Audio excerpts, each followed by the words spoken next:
Você já conhece o Multi da Claro? É assim, você escolhe o que quer e quanto quer. Quer acelerar no celular com Claro 5G+? É só escolher e aproveitar os benefícios. E Fibra Mais, pra família inteira jogar, trabalhar, maratonar.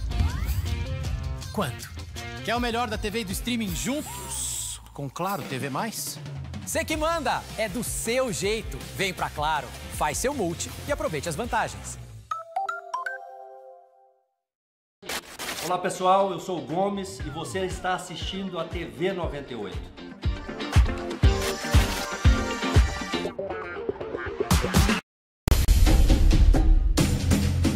Estamos aqui desde o começo. Juntos, acreditamos no sonho de construir a mais moderna arena de jogos e shows da América Latina, em Minas Gerais. Aqui dentro tem segurança, qualidade, sustentabilidade e o aço líder no Brasil. ArcelorMittal, o aço oficial da Arena MRV. Você ligou para o Saque 98. Bom, Isabel Elias mandou aqui, boa tarde, Radiocast. Gosto de ouvir casos de extraterrestres, mas morro de medo, kkkk. Ô, Isabel, eu também morro de medo, mas a minha curiosidade ela é bem maior que o meu medo, então por isso, toda terça-feira estamos juntos aí, escutando os casos de extraterrestres. Um beijo para você. Você ligou para o Saque 98.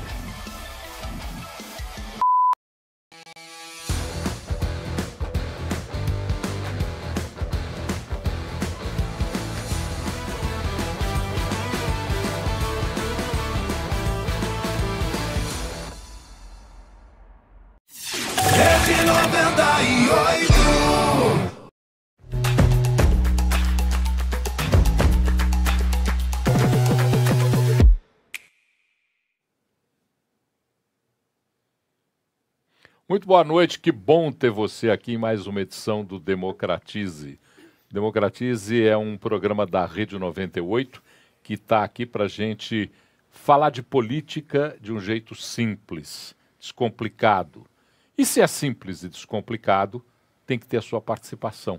Você vai participar conosco dessa nossa conversa aberta de um tema que ganha cada vez mais espaço na discussão das pessoas, nas ruas, na vida. Por isso, nós estamos falando de democracia, obedecendo uma máxima da política, que é a arte do diálogo, conversando, ouvindo, sendo ouvido e tentando nos entender. Você acompanha o nosso Democratize pelos canais de imagem da 98, agora às 9 da noite, na TV aberta, canal 29.1 digital, Belo Horizonte, 22.7 Lagoas, nos nossos canais da TV, da Claro TV, 198 e 698, também no nosso site, 98live.com.br e no YouTube, 98 Live. Também tem os nossos aplicativos que você pode baixar na Google Play e na App Store. E quem está nos ouvindo agora na rádio, está ouvindo agora pela rádio, agora não, vai nos ouvir pela rádio, pela 98,3 FM, está ouvindo a reprise do nosso Democratize. O programa está indo ao ar agora ao vivo nas plataformas de imagem.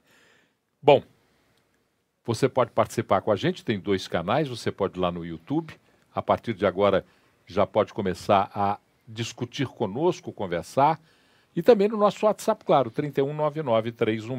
3199-316-9898. Nessa terceira edição, você que ainda não está habituado a todos nós, eu sou Paulo Leite, um aluno, e tenho 2 professores para falar de democracia. Augusto de Franco, jornalista, escritor. Boa noite, Augusto. Boa noite, Paulo. Eu sou um livre discente, eu sou sempre um aluno também. Aprender é muito bom, né? Até porque diz que quem consegue aprender tem a facilidade para ensinar, né? Pois é. E a gente vai aprendendo e ensinando junto. Não, doutor Gabriel Azevedo, professor, advogado, jornalista, professor de Direito Constitucional, vereador por Belo Horizonte, presidente da Câmara, mas aqui ele abandona esse chapéu. Aqui ele é participante do Democratize. Boa noite, Gabriel. Boa noite, Paulo. Aqui eu sou um democrata. Exatamente. É isso aí. Acho que um dos objetivos do nosso programa é mostrar que não tem democracia sem democratas e todo mundo pode ser um. Basta pincelar alguns conceitos e atuar de modo a fazer disso um modo de vida. Eu falei numa provocação com os FTP do bem-estar, e falei do bem-estar de uma maneira mais ampla. Nós vamos falar do bem-estar hoje que vai além de saúde, de dicas para beleza, para fitness e comportamento, até porque nenhum de nós três aqui conseguiria abordar esse tema com propriedade, né? Mas o bem-estar está intimamente ligado à democracia. Existe democracia sem bem-estar? Educação, saúde, prosperidade, abundância, seriam esses os conceitos inalienáveis de uma sociedade que se pretende democrática? E eu já fui, desde a minha entrada nos FDP, provocado por Augusto de Franco, porque eu disse que não existe bem-estar ou democracia sem bem-estar. E Augusto falou, opa, pera lá que não é bem assim. Então, pera lá que não é bem assim, né, doutor Augusto? Pois é, se você chama de bem-estar o fato de estar com uma boa convivência com a sua comunidade, com a sua cidade, sim, o que você falou é correto. Agora, se você encara o bem-estar com a melhoria apenas das condições de vida, das condições de sobrevivência, e que você, para isso, depende de ser um cliente do Estado que vai lhe fornecer esses recursos, aí não. Então, muitos países autocráticos estão aumentando o bem-estar de suas populações e nem por isso se democratizaram. É o que aconteceu, por exemplo, em Singapura, não é? É o que está acontecendo, de certa maneira, na China, não é? É o que acontece em Brunei, que é um sultanato, uma ditadura, mas as pessoas têm condições de vida boas lá. Então, é preciso entender que a democracia, ela não é propriamente para melhorar as condições de vida dos indivíduos e suas famílias. Ela é para melhorar as condições de convivência social, para que então você, junto com os outros, possa melhorar as suas condições de vida. Então, se você me pergunta, bom, mas é melhor fazer isso numa democracia? É claro que é melhor, porque só numa democracia você pode coletivamente traçar um caminho de melhoria de condições de vida que não dependa dos outros. Então, num país onde as condições de vida dependem de você se transformar num cliente do Estado, aí o bem-estar e democracia não combinam. Não são a mesma coisa. Não são a mesma coisa. Gabriel, existem sociedades que ainda não adquiriram um nível de bem-estar elevado e são sociedades democráticas? Sim, a nossa, por exemplo. Uma das coisas que eu acho que define bem um democrata é o seguinte: Paulo Leite, você que está me escutando em casa, você vai ter, o famoso casa, comida e roupa lavada, você vai ter educação, vai ser o lugar que você vai ver vai ter a melhor educação que há. Saúde de altíssima qualidade, segurança, ninguém morre, ninguém é assaltado, tudo certinho. Infraestrutura maravilhosa, tá bom? E deixa eu ver o que mais, você ainda ganha uma bolsa do governo, tudo no seu bolso. Tá gostoso? Parece bom? Teoricamente, sim. É bem-estar? Pode-se definir que é um bem-estar. Você trabalha, sua família tem segurança, tem educação. Beleza. Só que tem um pequeno detalhe, tá? Neste lugar, vamos dizer que é um Estado-nação qualquer, você não tem direito a falar o que você pensa. Inclusive, a propriedade que você tem não é sua. Você vive lá, mas se alguém decidir, você está fora. Não há exatamente regras de julgamento e a sua condenação pode acontecer por vontade pessoal de quem está no poder. Além disso, não tem eleição, você não pode exercer o livre direito de religião e orientação sexual também é algo que você não pode ter. Eu tenho tudo, mas não tenho nada. Aí é que tá. Tem gente que aqui vai dizer, topo. Por quê? Porque ela parte do pressuposto que o poder vai estar sempre alinhada ao que ela pensa. Quando você vê, por exemplo, alguém defendendo, na época da ditadura era melhor, porque essa pessoa se via alinhada com o governo, com o pensamento do governo, com o que o governo dizia.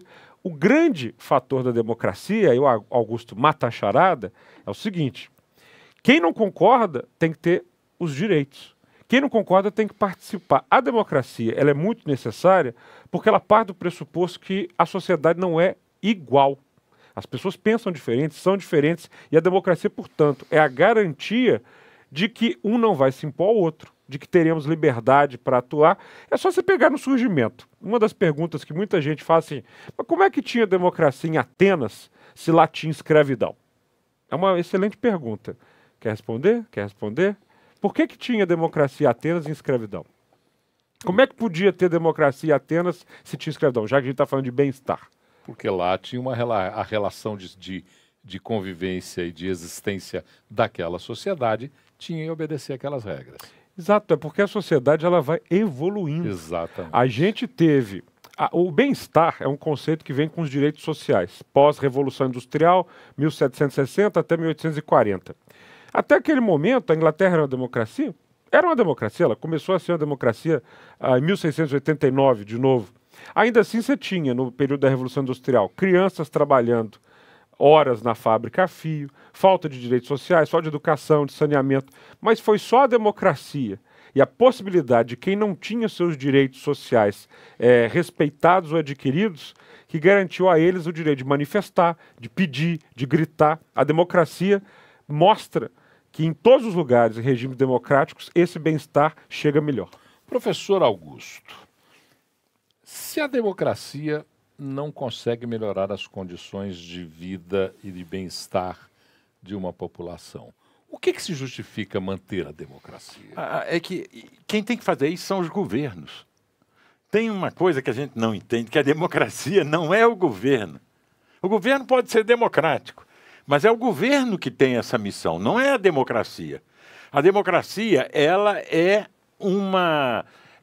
um tipo de interação política que tem como sentido a liberdade, para que as pessoas, então, possam fazer o que elas bem entenderem e possam, inclusive, se auto-organizar, que é o fundamento da democracia. Então, você pergunta, a democracia não conseguiu dar casa, comida e roupa lavada para todo mundo. Mas não é a democracia que tem que fazer isso. Quem tem que fazer isso é o governo e a própria sociedade. O que a democracia faz é libertar as forças criativas e empreendedoras para que as pessoas possam traçar o seu caminho. Para que elas não virem súditos de alguém, não é? Então, mesmo que esse alguém seja um pai bondoso, um déspota esclarecido, alguém que vai fornecer tudo que você precisa, nós não precisamos ter um pai que faça isso por nós. Nós precisamos ter liberdade e ter igualdade política suficiente para traçar o nosso próprio caminho. Com sofrimento. O sofrimento é inerente, não é? E você fala de uma questão, na sua fala tem a questão da liberdade, que a liberdade às vezes é entendida como liberalidade. E liberdade não é liberalidade. Isso é uma coisa importante, Paulo, porque pouca gente... aliás, isso é um elo perdido da democracia dos atenienses, a primeira democracia, até quando ela foi reinventada pelos modernos, perdeu-se uma parte do código. E que parte é essa? Exatamente o conceito de liberdade. Liberdade, para os primeiros democratas, não era você se ver livre da opressão de outrem. Liberdade era você poder viver interagindo com o outro. Então, uma frase talvez resuma isso. Ninguém pode ser livre sozinho. Não existe liberdade no mato. Ninguém pode ser livre sozinho. Ou seja, ao contrário do que a gente ouviu na escola, a gente ouviu assim, né? A sua liberdade começa quando termina do outro. Não. A minha liberdade começa quando começa a sua. Quando começa a do outro. Porque a liberdade, ela não é o fato de você poder fazer o que lhe dá na telha.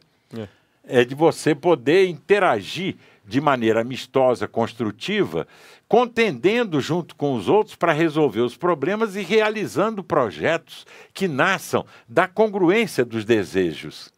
A democracia tem muito a ver com isso, com o desejo. E a liberdade é fundamental para que cada um possa realizar o seu desejo. E nessa questão da liberdade, há também a capacidade de ouvir. E a capacidade de ouvir é um sistema de construção que a democracia exige. Por que nós temos tanta dificuldade assim proceder? Por que nós temos tanta dificuldade de ceder o espaço da fala ao outro? Paulo, eu acho que, na realidade, o livro de hoje vai ser muito muito adequado para a nossa discussão, nós não somos exatamente forjados na compreensão de outros pontos de vista, de outros dizeres, de outros pensamentos. Né? Há uma educação pouco voltada para compreender que o mundo é muito repleto. Aí você tem duas confusões que eu acho que são as confusões dos nossos tempos. Clássicas. A primeira é que há quem confunda a ideia de que, então liberdade, posso falar o que me der na telha, não me tolha, eu tenho direito disso, eu tenho direito daquilo, eu tenho direito daquilo. E isso é um problemão, porque como Augusto falou, liberdade não é esse é meu redondo e esse daí é o seu, se dá bem aí e eu me dou bem aqui. Esse é o nosso. A liberdade é a forma de convivência. Esse é o nosso. Como o Augusto citou, o sofrimento é inerente. Então, assim, a gente erra. Às vezes as pessoas falam numa discussão com a outra o que não querem e podem pedir desculpas. As pessoas discordam e tudo bem, a vida segue. Mas o grande problema desse primeiro grupo que eu falei aqui é querer impor ao outro. Isso é um caso clássico de ausência de democracia. Quando você quer impor o tempo inteiro ao que você pensa, às suas crenças, e não existe um outro tipo de pensamento, aí você tem um grande problema. E há quem diga que isso é liberdade. Vou te dar um exemplo. Há pessoas que discordam da existência das instituições. Ou seja, não concordo, não pode ter Congresso, não pode ter Supremo. Não, acho que tem que ser assim. Mas não concordo. Aí a pessoa fala, não, e é um golpe, e é assim, ou seja, ela quer a qualquer custo impor a sua visão. E ao mesmo tempo, hoje, eu acho que o grande fenômeno que está acompanhado disso, Paulo, é porque quando a democracia surge, a gente se esfrega, a gente se esbarra na rua, na convivência. Hoje, o formato da vida está, de certa maneira, isolando as pessoas nas suas bolhas. Então, você perde o aprendizado de querer conviver com quem é diferente. Ao contrário desse que fica querendo impor aos outros o que pensa, esse se isola e só convive com os iguais. Ambos são muito danosos para a democracia. E a internet, infelizmente, projeta muito esse primeiro tipo, que quer impor, e também ajuda o segundo tipo a se isolar mais. Porque ele acaba ficando no grupo de WhatsApp com quem só ele concorda, ele só busca na internet aquilo que lhe apetece ou que só ouve aqueles que pensam como ele pensa. E aí você tem dois problemões, sobretudo na hora que uma pessoa desse grupo, que aliás, às vezes pode ser uma pessoa do mesmo tipo nos dois grupos, né? Ela é agressiva em relação ao outro e se isola com quem pensa igual. Na hora que essa pessoa é solta na convivência social, sai faísca. Elefante numa loja de cristais. Mas onde se perdeu a capacidade de entendimento de que só tem síntese se tiver tese e antítese? Onde é que foi que se perdeu? Onde é que isso foi perdido na nossa conversa? Não, em geral, a nossa cultura, ela não é democrática. Então, ela não busca fazer síntese a partir da conversação, da construção de consensos, sem eliminar os dissensos. A nossa cultura é predominantemente autocrática. Veja, em 5 a 6 mil anos de história, que é considerada história, antes é a pré-história, isso é uma divisão arbitrária, mas vamos tomar. Vamos considerar. Vamos considerar, né? Porque tem pelo menos 150 mil anos da caminhada do ser humano sobre a Terra, como o Homo sapiens mesmo, né? Bom, mas vamos dizer, nos últimos 5 a 6 mil anos... Formação das cidades. Vamos pegar o corte cidades. Também ainda que você tenha cidades muito antigas, como Jericó, que tem 8 mil anos. 8 mil, não é? Bom, mas vamos lá. Nesses 6 mil anos, se você comparar todo esse tempo com um dia de 24 horas, entendeu? 6 mil anos... Comparados a um dia de 24 horas. Comparados a um dia de 24 horas, nós só tivemos democracia em 96 minutos. Entenderam? É pouquíssimo. É pouquíssimo. E em poucos lugares. Em alguns lugares. Em poucos lugares. Atenas e uma ou outra cidade na Ática. Para trocar em anos, de 509 a.C. até 322 a.C., menos de 200 anos. É. Esse é o primeiro período, numa localidade pequenina, Atenas e alguns arredores. E depois de 1689, eu vou considerar o Bill of Rights, ou toda a formação ali da guerra, né, civil, depois gloriosa, mas 1689, até o início do século XX, eram duas, Estados Unidos e Inglaterra. Ou seja, é pouco. E o século XX, que é o que a gente estuda mais, é que vai mostrar esse vai e vem de democracias. Tem muita gente participando conosco. Daqui a pouquinho nós vamos colocar essa conversa da participação dos nossos espectadores na roda, mas agora eu tenho que fazer um break. Democraticamente eu peço espaço para que a gente faça um break rapidinho e volte daqui a pouquinho com o segundo bloco do Democratiza. Fica aí porque rapidinho a gente está de volta com essa conversa.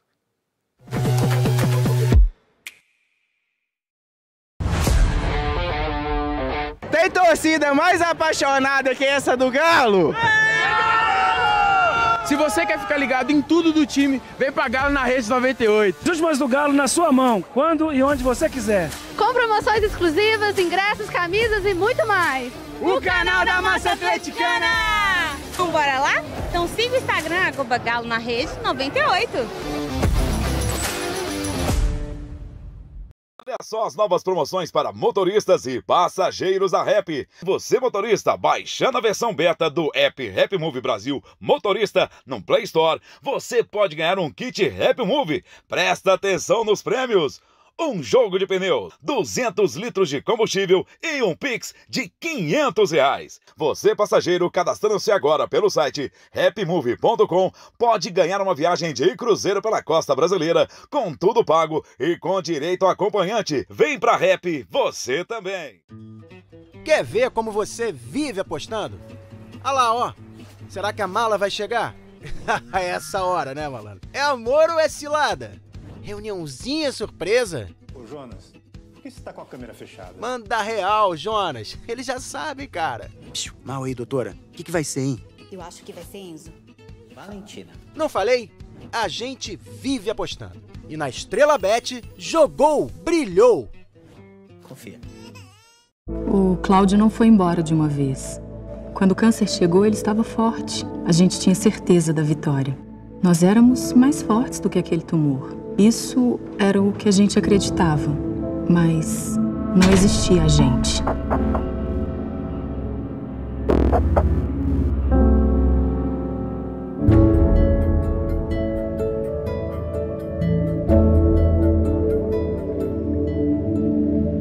Apoio Rede 98. Você ligou para o Saque 98 para ouvir uma piada ruim do Mas e tecle 1. Mas se você quer falar com algum de nossos atendentes, é só continuar na linha. José João Gomes, 2023. Imita o pastor alemão todos os dias, Rodrigo. Não tem como não rir. Vocês riem disso, gente. Sério mesmo.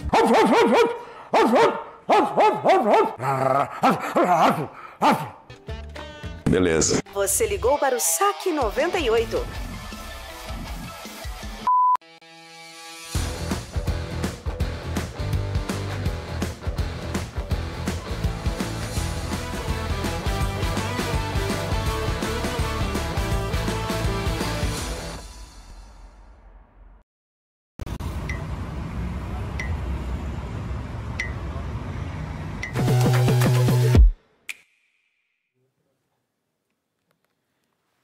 De volta com o segundo bloco do Democratize pela Rede 98. Você pode participar com a gente lá no YouTube 98 Live. Você vai lá no YouTube, tem aquela aba chat da conversa, você vai conversando conosco. E também no nosso WhatsApp, claro, 3199-316-9898. Ao final da nossa conversa, nós vamos estar aqui sorteando, deixa eu mostrar para a câmera ali para que vocês possam ver de perto, o Julgamento de Sócrates. 2 livros do Julgamento de Sócrates. Enquanto isso eu mostro aqui para não perder. Agora vou para lá, porque senão vão me xingar. Esse aqui é o problema. Agora eles me xingam. Está aqui. O Julgamento de Sócrates. Ao final do programa, 2 livros serão sorteados entre aqueles que estão nos acompanhando aí e participando conosco. Tem que participar, tá? Não adianta, tem que participar também. Vamos lá para a rodada de conversa? Vamos lá, porque tem muita gente conversando aqui. Vamos começar do começo, como dizem os mais céticos. Professor Augusto, é o Alex Xavier que está conversando conosco, é de Belo Horizonte. Se somos um cliente do Estado e somos tão maltratados, deveríamos processar o Estado e exigir os nossos direitos, obviamente sem esquecer que tenhamos deveres? É um direito, né? Processar o Estado é um direito. Quem sustenta o Estado... É engraçado que no Brasil, o Estado... não só no Brasil, mas o Estado é como se ele fosse o comandante da sociedade. Um ente todo-poderoso. É incrível, porque o Estado existe para servir a sociedade. O Estado tem que ser controlado pela sociedade. O Estado é empregado da sociedade. Ele não é o patrão da sociedade. Né? Mas você vê que a consciência democrática, a aprendizagem da democracia é pequena e as pessoas olham o Estado como se ele fosse um centro provedor, que está acima, que eu tenho que agradecer. Não é? Bom, também posso processar, como falou Alex, não é? Como falou Alex. Mas o mais importante é ver isso, quer dizer, enquanto a sociedade não disser que tipo de Estado ela quer, você não terá uma democracia liberal. Veja que a democracia liberal não é medida pela capacidade do governo de se impor à sociedade, e sim pela possibilidade da sociedade de controlar o governo. Nós, no Brasil, ainda não somos uma democracia liberal. Não. Por quê? Porque a sociedade não teve ainda, a nossa sociedade, a capacidade de dizer que tipo de Estado ela quer. Tem aqui uma participação do Ricardo Rocha, do bairro Cachoeirinha, e eu fiquei na dúvida se eu faria essa participação, porque está fazendo elogios a Gabriel, dizendo que ele é um parlamentar, como um exemplo de parlamentar que preza a democracia, me inspirou a buscar me conscientizar sobre meus deveres enquanto cidadão. Estou aqui só para registrar, tá? Obrigado, fazer esse registro aqui.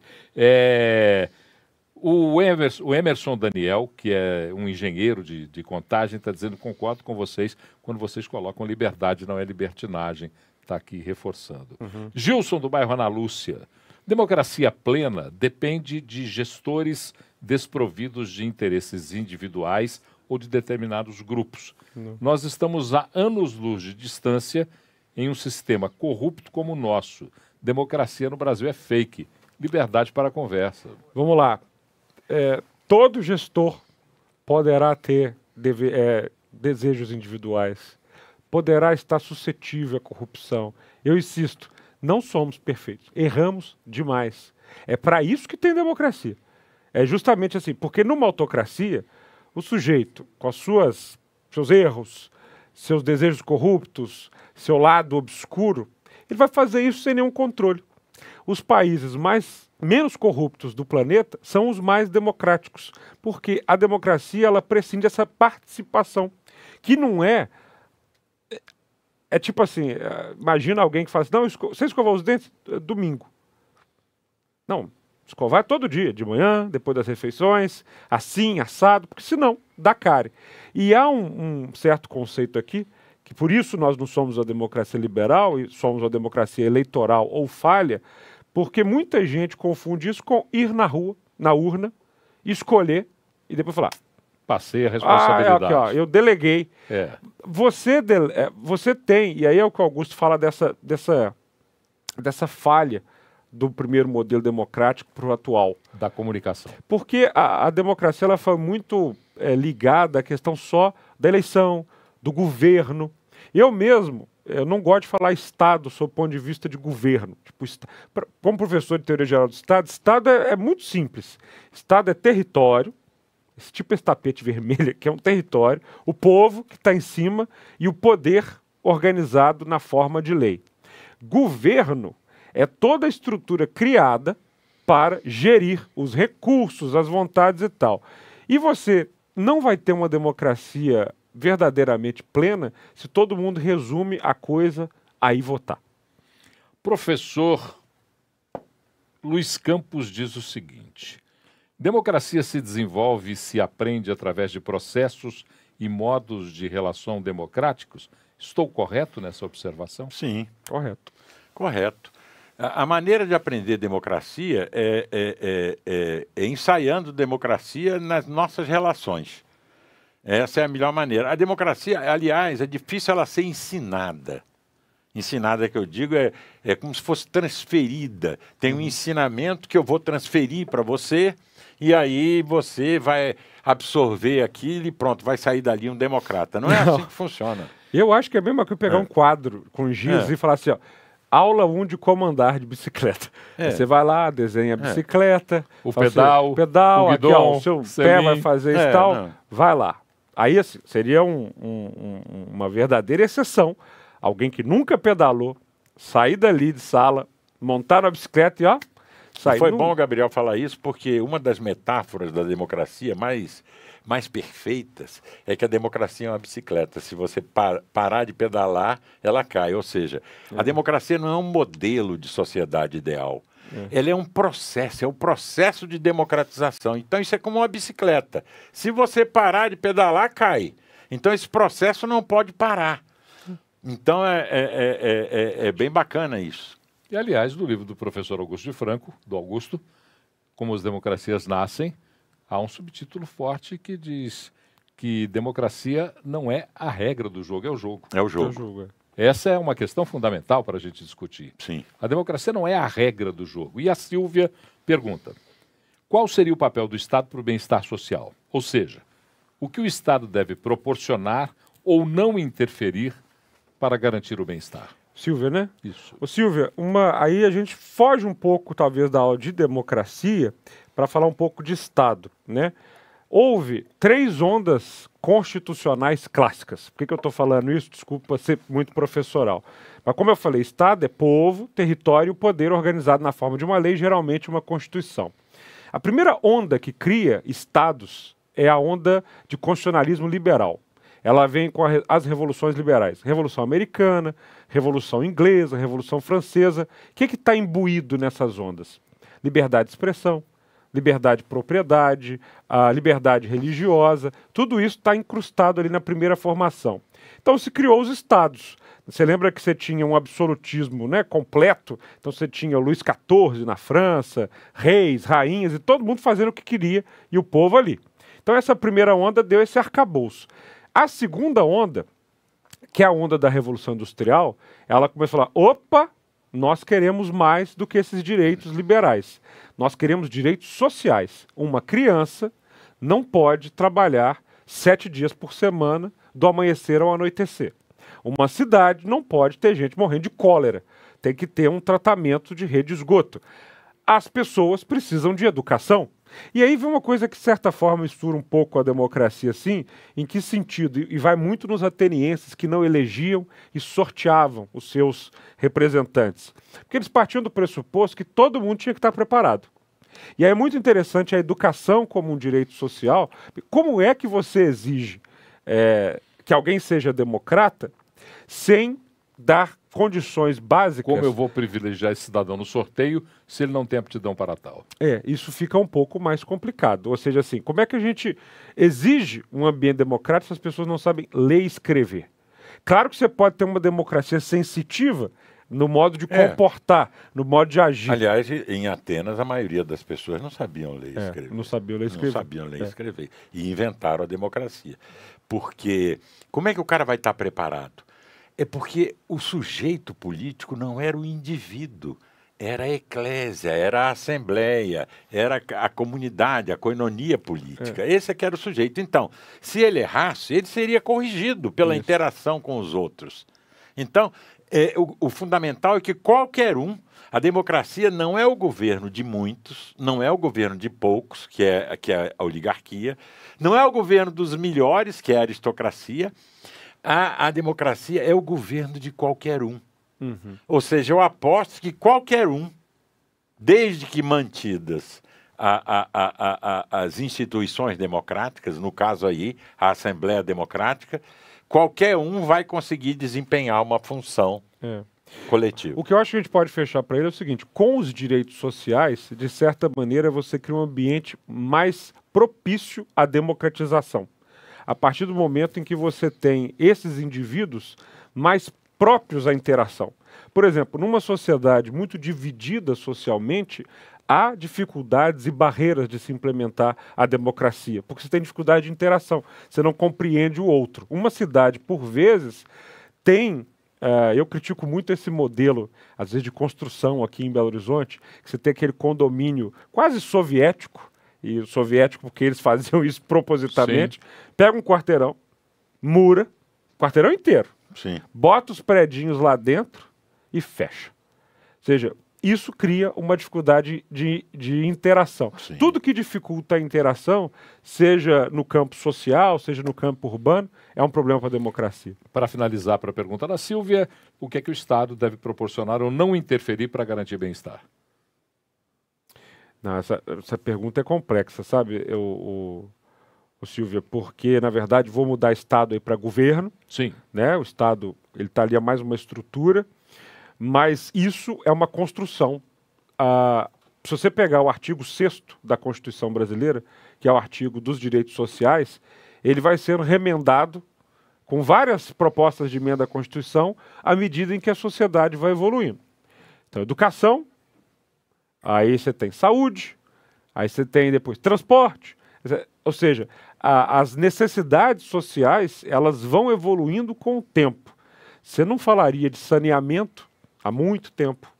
Você não falaria, às vezes, de segurança há muito tempo. Em 1988, quando a Constituição Federal, a última Constituição aqui, está em vigor, foi terminada, foi promulgada, saneamento básico era uma questão que se discutia de maneira diferente. Essa é uma das grandes questões hoje dos governos mundo afora.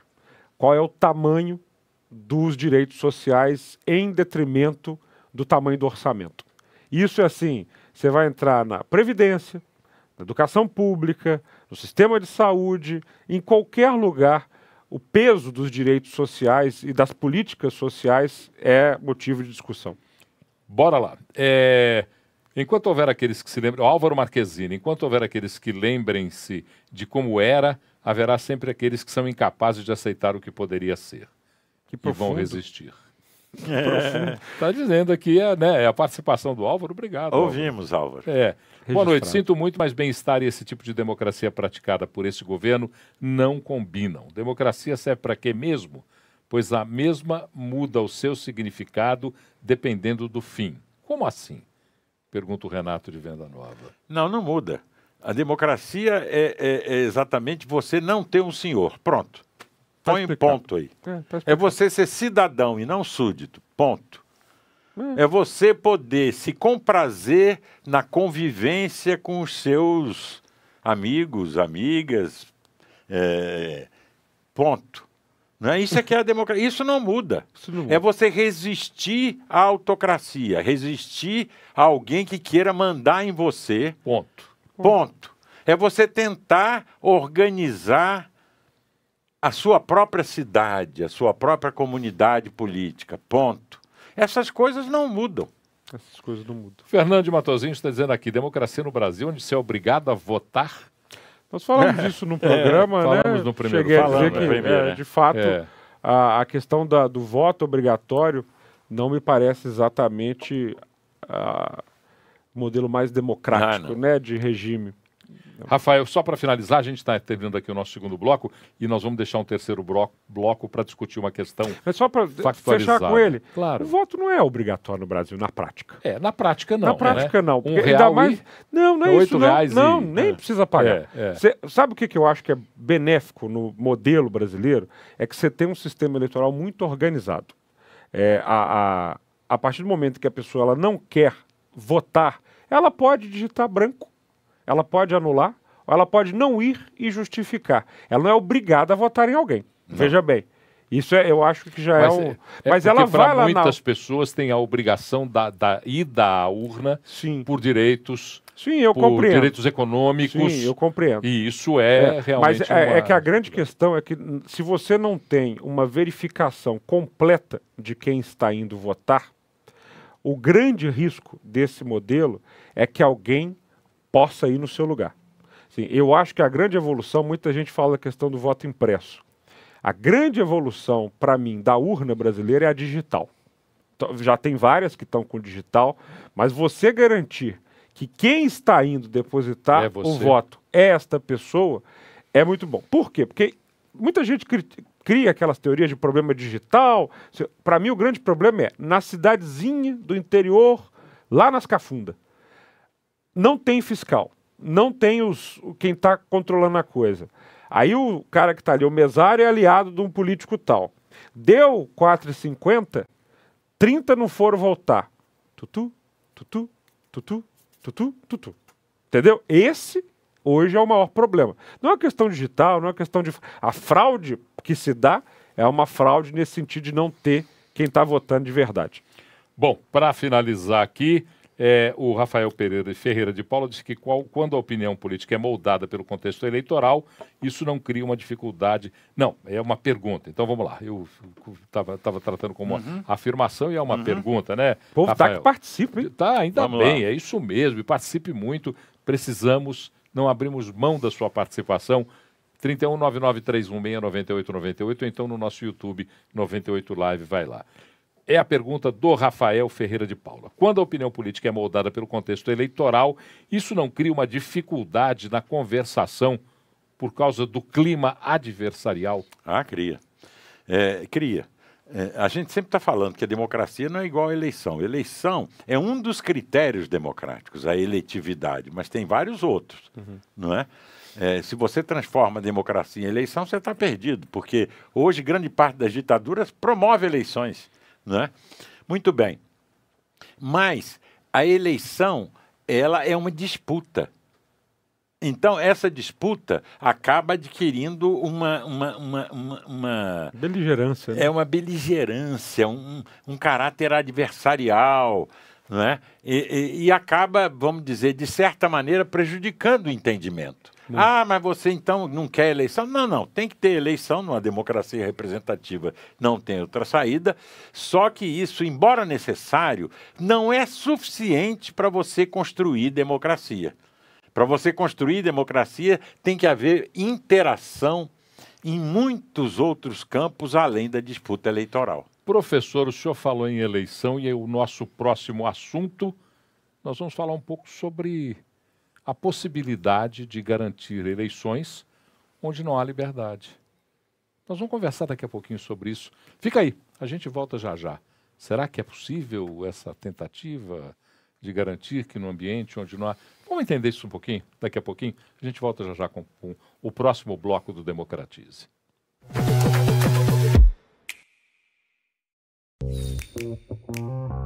Você já conhece o Multi da Claro? É assim, você escolhe o que quer e quanto quer. Quer acelerar no celular com Claro 5G+? É só escolher e aproveitar os benefícios. E Fibra Mais, para a família inteira jogar, trabalhar, maratonar. Quanto? Quer o melhor da TV e do streaming juntos? Com Claro TV+? Você que manda! É do seu jeito. Vem pra Claro, faz seu Multi e aproveite as vantagens. Tá chegando a maior oportunidade do ano, Chevrolet. É isso! Ofertas incríveis! Saia da concessionária dirigindo seu Tracker com desconto de R$7 mil e taxa zero. Aproveite o SUV com teto solar panorâmico e nota máxima em segurança. Tudo isso com nada de juros. Tem também toda a linha Onix Turbo com 50% de entrada e taxa zero em 36 vezes. Toda a tecnologia do Onix com motor turbo e Wi-Fi nativo grátis com entrada reduzida. Acesse o site ou vá até uma concessionária. Chevrolet.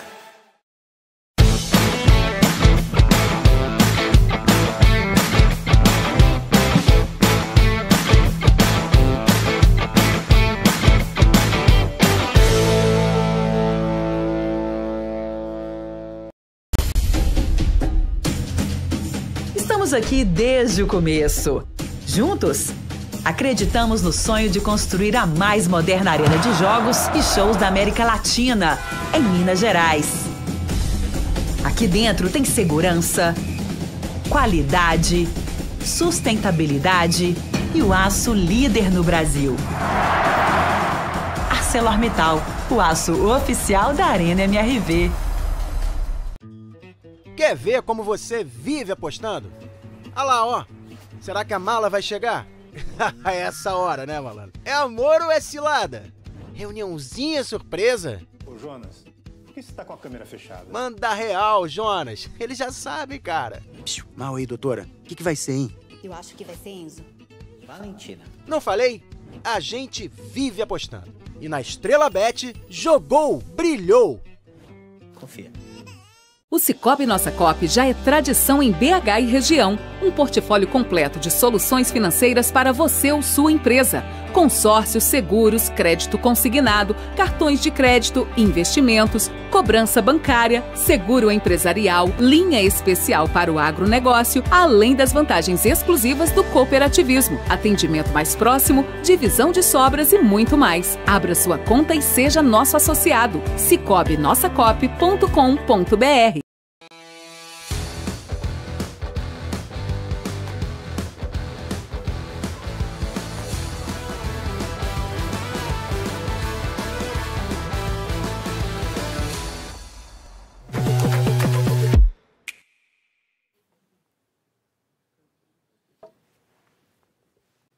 Bom, estamos de volta aqui. Eu estava aqui olhando aqui a nossa pauta, nós temos muita coisa para falar ainda, não sei se nós conseguiremos dar conta nesse último bloco de falar tudo. Lembrando que ao final dessa nossa conversa, pode botar aqui o livro, senão você vai me xingar, está dizendo que eu estou apontando para a câmera errada.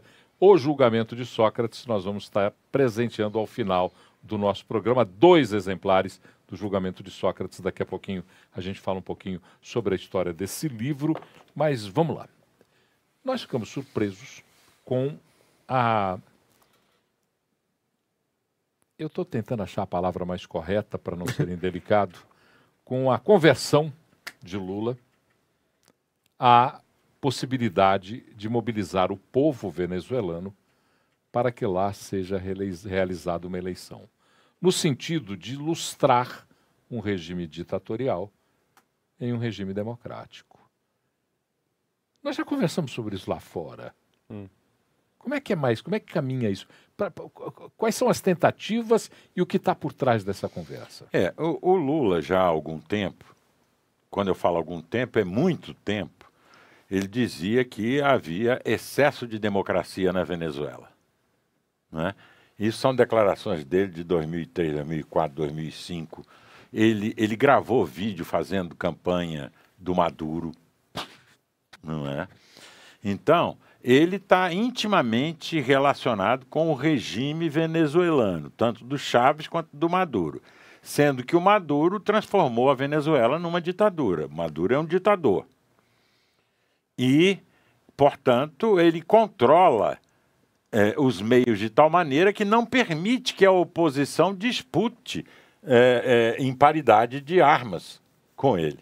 Então, esse é um problema. Quando ele fala, mas na Venezuela tem eleição.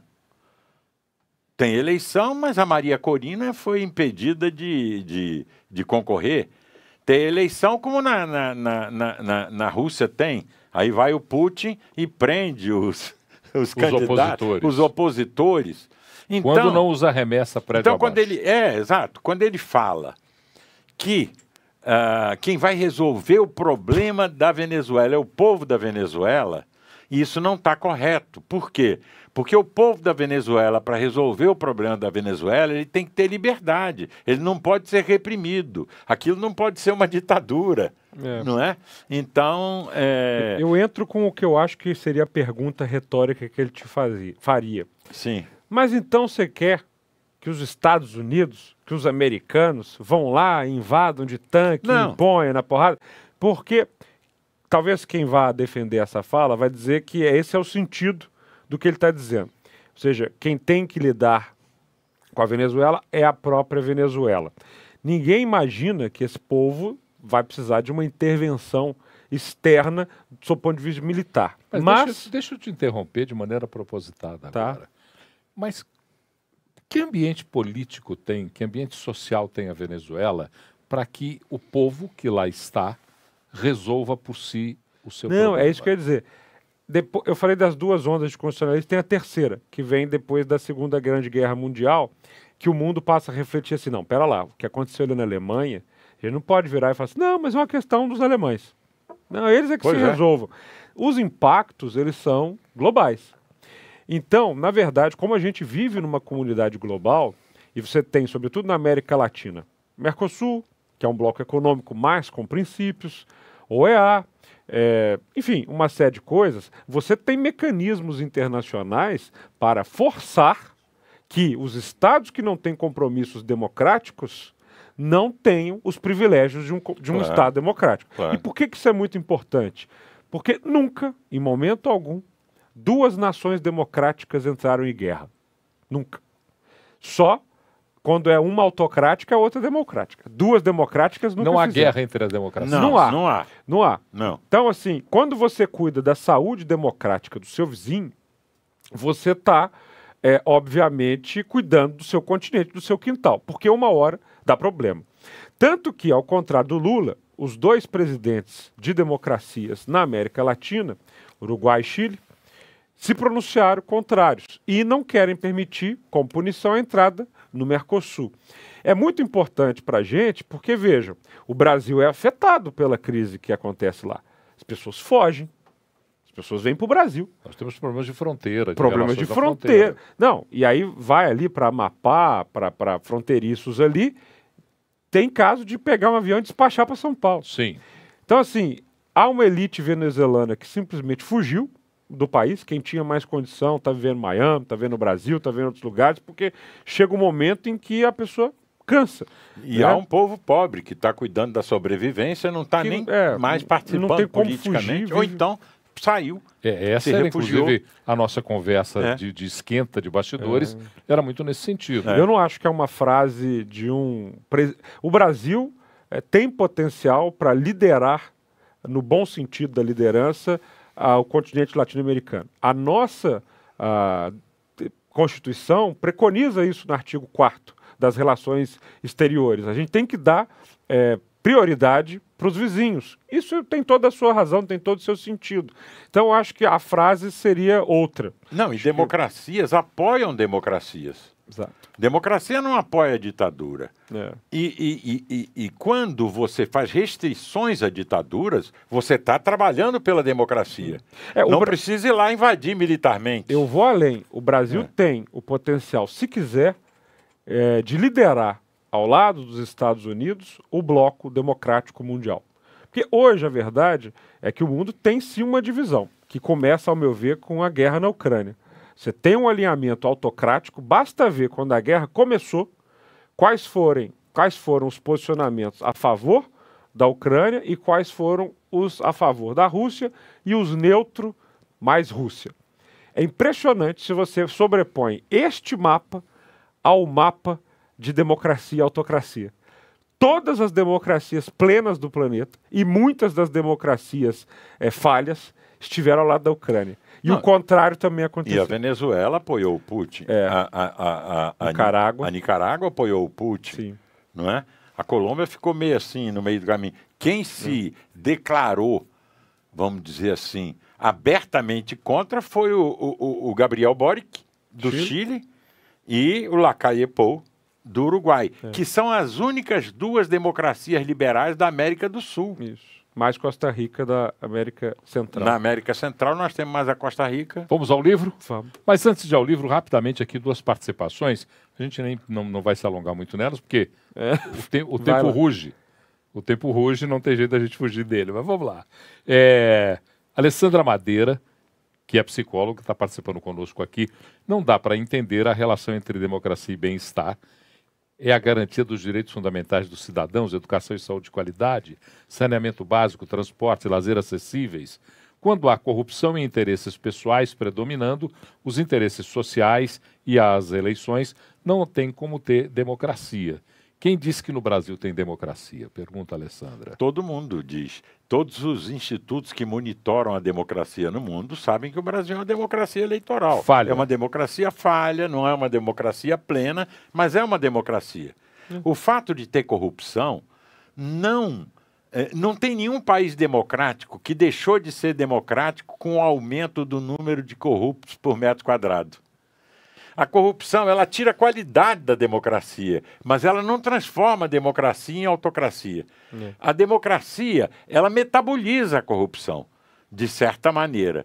E aí existe corrupção desde que existe Estado, pessoal. Não é? Então, se você não quer corrupção, você então não pode ter estruturas políticas do tipo do Estado, com a política institucional. Então, isso vai acontecer. A democracia, ela não é uma coisa limpa.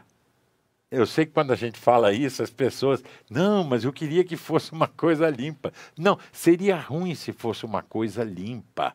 ela é o que é a nossa sociedade. A nossa própria imperfeição. Ela é suja, torta, imperfeita, mas é a maneira como nós temos de nós mesmos definirmos o nosso destino. O que adianta ter um mundo limpinho, não é? Que é comandado por um senhor? Não é? Você pode dizer, ele não vai permitir a corrupção. É engano. As autocracias são mais corruptas do que as democracias. Vamos para o livro? Vamos. Antes aqui registrar o Pablo do Céu Azul, obrigado aí pela participação. E o Emerson Daniel, não dá nem para a gente conversar sobre os temas que eles estão propondo, porque senão não vai ter tempo. Nós vamos ter que, por favor, vocês que aí fazem a programação da 98, lembrem-se que esse programa já está com o tempo curto e que nós temos que estudar uma ampliação do tempo do Democratize. O escritor norte-americano, estadunidense, E.F. Stone, tem o julgamento de Sócrates. Fala um pouco da trajetória de Sócrates. Era um chato que ficava lá em Atenas questionando tudo. É um pai da filosofia ocidental, tem o seu propósito e, basicamente, ao questionar o regime democrático de Atenas, ele passa por um julgamento. Não vou contar o final, porque vai que tem gente que não sabe o que aconteceu com ele. E esse processo todo é um belo aprendizado do que foi a democracia naquela época. Eu vou cortar uma parte para deixar para o Augusto. No livro, esse livro para mim é fundamental no assunto aqui da democracia. Ele é o primeiro da nossa dinâmica Democracia, Livros e Praças. E tem uma parte, Paulo, que o Sócrates está conversando com Protágoras e o Sócrates fala, ideal mesmo seria a sociedade ser tal como um rebanho, com um pastor que a guie, porque afinal de contas, que tipo de pastor não quer cuidar das suas ovelhas? E o Sócrates fala, bom, tens toda a razão, até o momento em que o pastor sente fome ou frio. Aí ele as mata, tira a lã. O Protágoras fala. O Protágoras. Ele as mata, tira a lã e come a carne. É uma ótima reflexão de por que é melhor a gente se organizar democraticamente. E onde cabe essa conversa no nosso programa de hoje, professor Augusto de Franco? Olha, esse livro do Easy Stone é um livro fantástico. Foi o último livro da vida dele. Ele publicou o livro e faleceu. Nem viu o resultado. Ele queria fazer uma obra muito maior, mas ele queria responder essa questão. Não foi uma injustiça terem condenado o Sócrates? Isso não foi uma injustiça? Por que ele foi condenado? Então, a explicação que remanesceu, que se propagou, foi que ele tinha corrompido a juventude, parará, papapó. O pessoal não viu o seguinte: os principais discípulos de Sócrates, eles eram antidemocráticos, eles eram golpistas. Crítias, Cármides, Alcibíades, que aliás é populista no sentido que hoje nós damos essa palavra, né? Talvez tenha sido o primeiro populista no sentido do populismo do século XXI. Né? Então, esses discípulos de Sócrates acabaram se associando a 3 golpes contra a democracia em Atenas. Em 411, em 404 e depois em 401. Esse último golpe foi frustrado, porque os democratas já estavam escolados e foram lá e impediram o golpe. Mas o de 411 e o de 404 tiveram consequências trágicas. Muitas pessoas morreram. No golpe de 404, eles instauraram uma ditadura, chamada ditadura dos 30, que matou, em 8 meses, mais gente do que toda a primeira fase da Guerra do Peloponeso. Então eram coisas cruéis. E essas pessoas eram associadas a Sócrates, todo mundo sabia. Eram chamadas de socratizados. O que eu acho muito legal, assim, porque a gente estuda muito Segunda Grande Guerra Mundial. As pessoas têm acho que a fábula da democracia contra a autocracia dos nossos tempos os aliados contra o eixo. Foi o combate que a gente mais presenciou. Está mais próximo da nossa realidade. E que molda a nossa própria existência. Só que muito antes disso, o que molda a nossa existência foi justamente o que este livro conta. Ou seja, a Guerra do Peloponeso e, antes disso, a resistência dos atenienses aos persas, que queriam muito invadir e perceberam, mas quem é esse povo ali, né, que eles definiram? Não sei, só sei que não são escravos nem súditos de ninguém. O próprio Augusto fala que é uma primeira boa definição de democracia. Do Ésquilo. Os atenienses, eles resistem aos aos persas. E essa linha de batalhas, ir ali naquele momento de guerra, cria entre eles uma convivência no campo de guerra, de batalha, no acampamento, que eles trazem de volta para Atenas, na Ágora, e começam a criar todo esse modelo.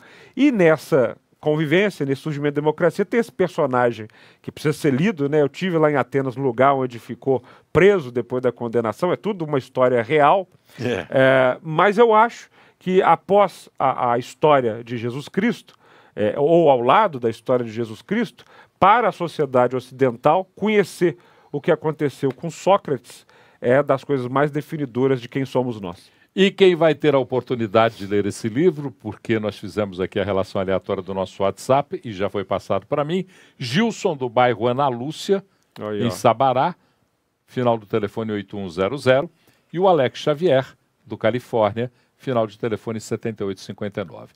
Nós vamos pedir para vocês dois passarem a partir de quinta-feira, aqui na 98, Avenida Nossa Senhora do Carmo 99, no Carmo, e o nome de vocês estará lá para que vocês possam, então, retirar esse livro. Cada um ganha um livro do julgamento de Sócrates. É raríssimo. Eu fui na livraria comprar os dois para dar de presente. Não tinha, tive que encomendar. Está esgotado, inclusive, em boa parte das livrarias. O Augusto, no blog dele, tem o livro na íntegra. Eu recomendo demais. E com comentários. Então eu recomendo demais que vocês vão lá. Posta aí no seu Twitter agora no final do programa. O endereço é simples, é dagobah.com.br.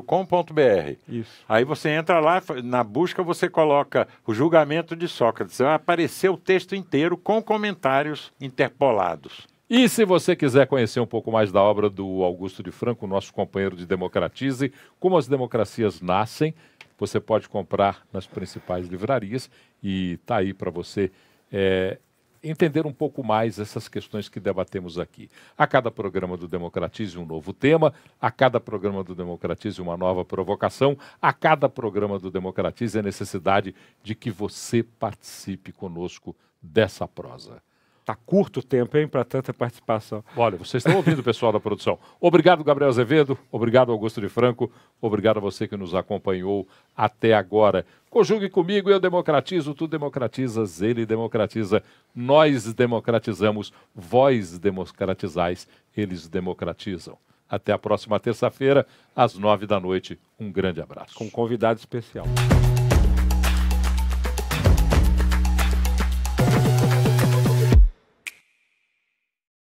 Olha só as novas promoções para motoristas e passageiros da Rap. Você, motorista, baixando a versão beta do app Rap Move Brasil Motorista no Play Store, você pode ganhar um kit Rap Move. Presta atenção nos prêmios.